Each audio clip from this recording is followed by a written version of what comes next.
All right, part E and F. Part E, list the x-intercepts, if any. All right, so for the x-intercepts, we're going to let y equals 0, right? That's the old trick. That's so we're going to have 0 equal negative 3x squared plus 5x.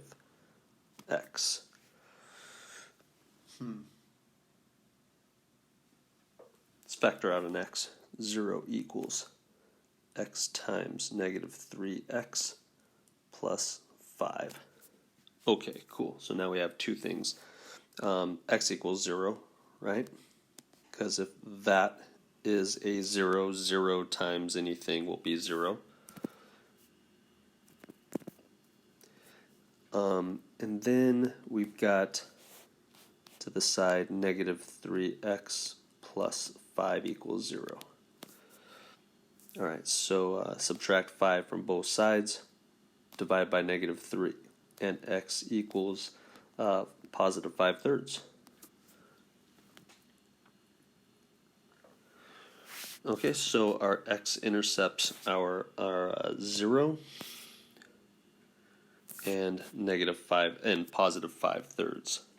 So if you want to say 0, 0 and 5/3 0 on the graph, those are x-intercepts, or you could just leave it 0 and 5/3.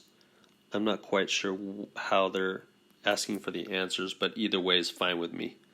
Later on we will be using the top form for sure. So if you want to get in the habit and use the top form, the 2 points, that's fine. Notice that the top 2 examples are points, when the braces down low, that's just a list. Okay.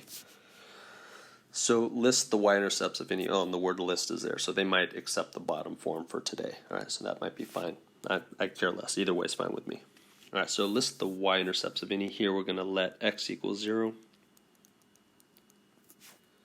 So going up to the top. All right, so f of 0, all right, equals negative 3 times 0 squared plus 5 times 0.